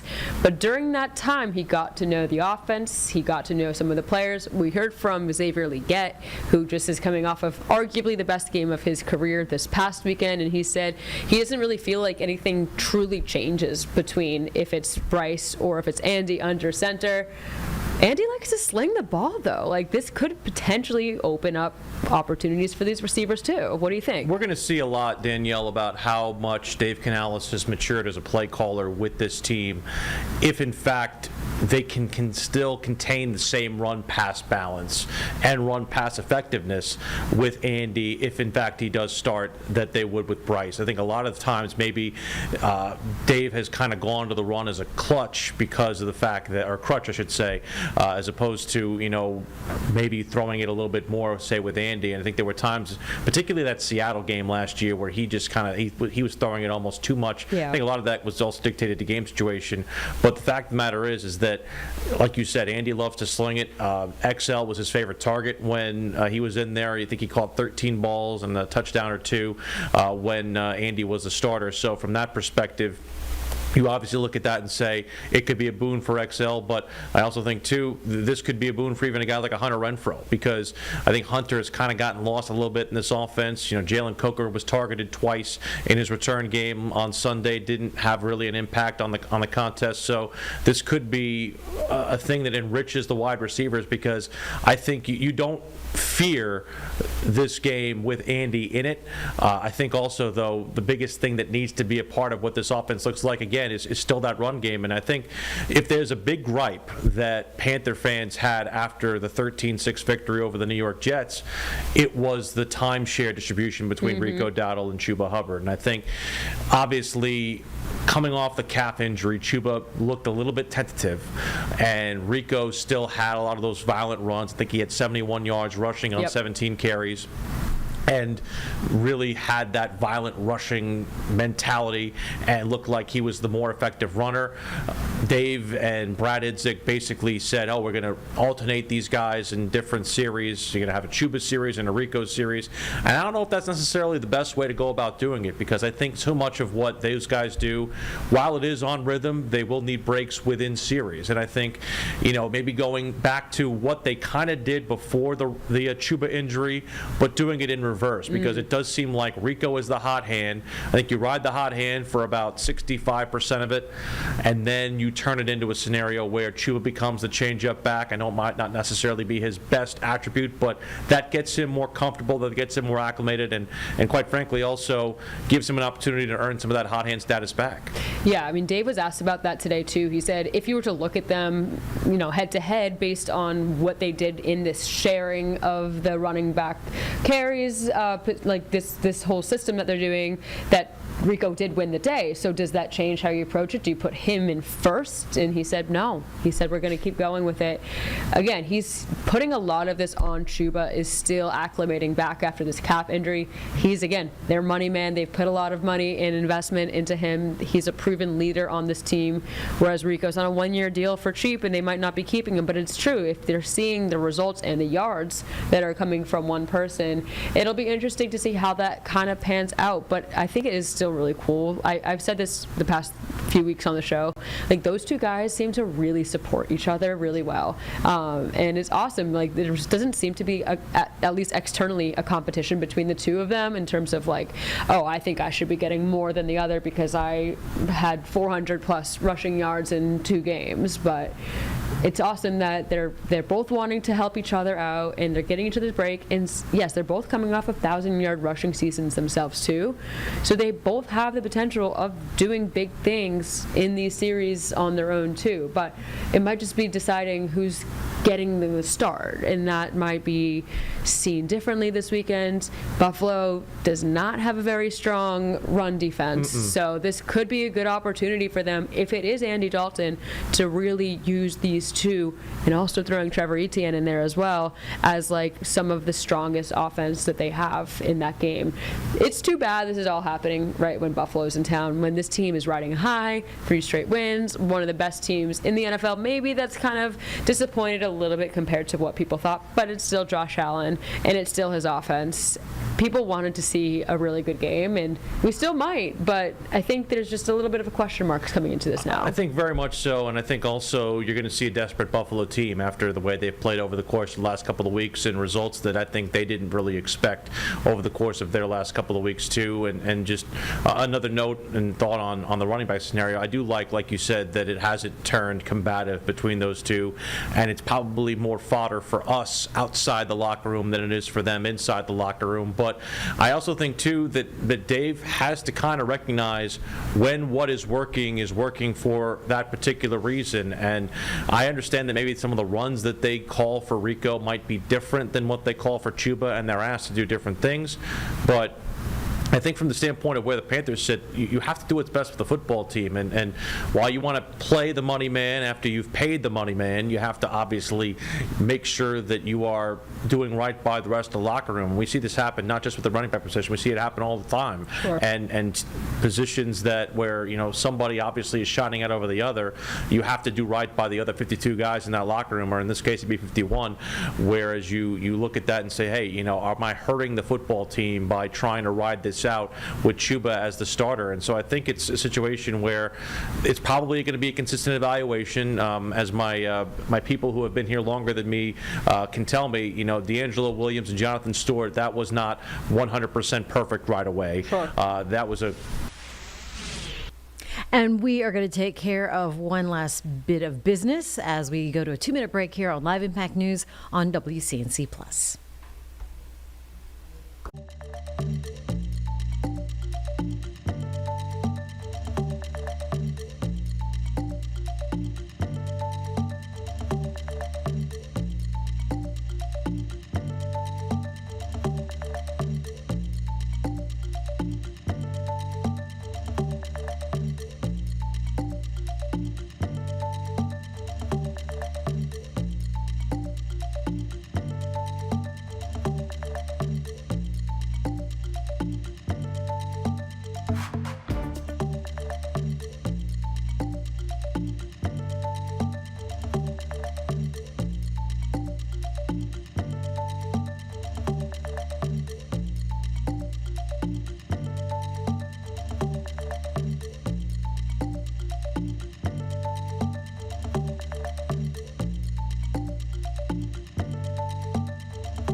Back to Live Impact News on WCNC Plus. Let's wrap up this replay of last night's Panthers on the Plus with our Danielle Stein previewing this upcoming weekend's game at B of A now on WCNC Plus.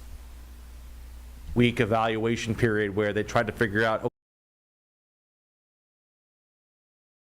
what positions do we use D'Angelo, what positions do we use Jonathan Stewart, and I think it's another consistent evaluation. And I think this is probably the biggest test as well for the Panther defense, absent, of course, what we saw against Dallas. Obviously, Dak and George Pickens had their way at times, but I think too much of what I think Buffalo is going to try to do is maybe similar to what you were talking about with Andy Dalton. They're going to want to try to sling it. Yeah. I don't know what kind of run attack they're going to have, particularly against the Panther defense in the run game that's been very, very salty.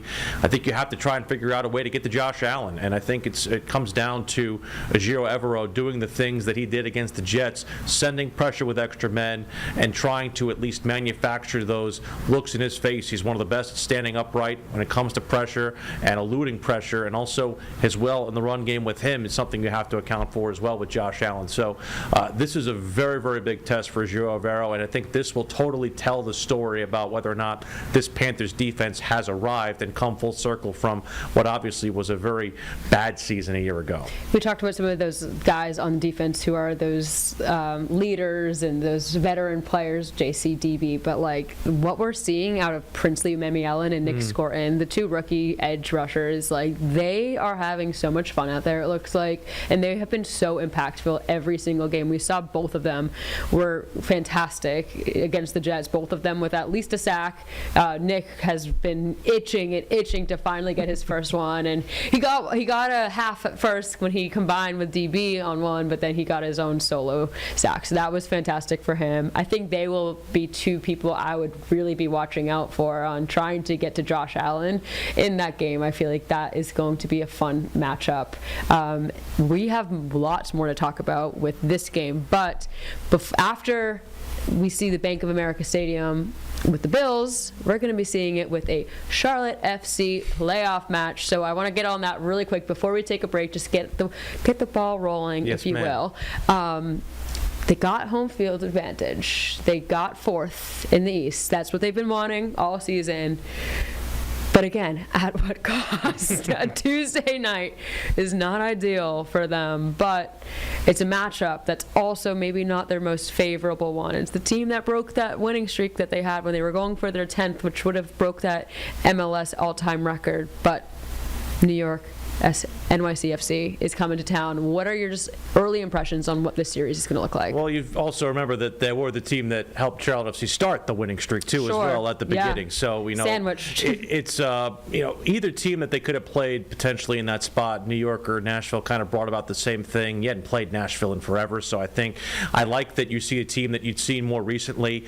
Obviously, Zaha's absence is incredibly killer. Although again, I go back to what Dean Smith said, and even Ashley Westwood said, look, he had been getting, mauled during the contest and probably not protected to the level that he wanted to. You can't make that mistake, but I also think it's logically inconsistent to say that you're angry with him about what he did in that moment, but also not acknowledging that you're not in the position you are in without him. 20 goal contributions. You could argue he's the best DP they've signed outside of Karol Swiderski, and I think there are numbers that you could suggest that from a single season aspect, he's had a greater impact than what Swiderski did in any of his best seasons with Charlotte FC. So from the standpoint of where I sit, this is a situation for Charlotte where you have to lean on other guys, Vargas, Toklamati, Liel Abada, obviously lean on the defensive prowess that you've had in many, many opportunities this season, and then lean on the bank, which has been a fortress for them this season with 13 wins and 40 points accrued. Hopefully they can do that on a Tuesday night as well. We're going to take a quick pause. I have a couple more points I'm going to talk about with Zaha and the rest of FC when we get back. All right, so Charlotte FC is home to the most fouled player in a single season in MLS history, I believe. Is that correct, Willie B? Correct. So to John Gasparoni for first bringing that one to my attention in the week. I think he had 8 fouls sustained in the game against Philadelphia on Saturday, which put him up at 126 or 127, depending on how many you counted him for by the end of it. People knew the reputation of Wilf Zaha when they signed him. He's been, throughout his career, known to be a little bit of an instigator. He likes to stir the pot, perhaps you could say, with his play, but he does a great job at drawing fouls at the end of it. So when it's one of those things, it's like when he's on your team, it's great. When it's the other team, it's like kind of that agitator. We saw DC United just the week before. They went down to 9 men because of fouls from caused by Zaha. So like when you see the 90th minute of a decision day match when they just had to finish it out, like, were you not feeling frustrated at all?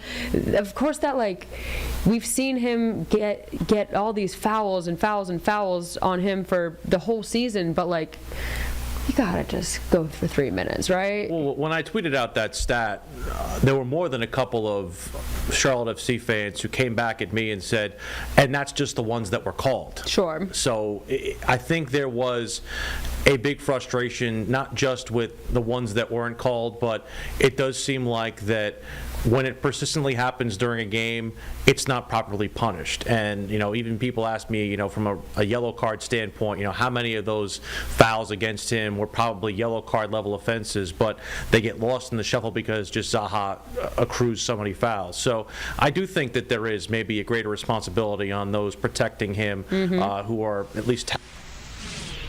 All right, moving on from the Panthers to Charlotte FC. Congratulations to both our Charlotte professional teams. That's going to do it for this stretch of Live Impact News on WCNC Plus. I'll be back here at 12:30. In the meantime, Charlotte Today is up next. Have a great day.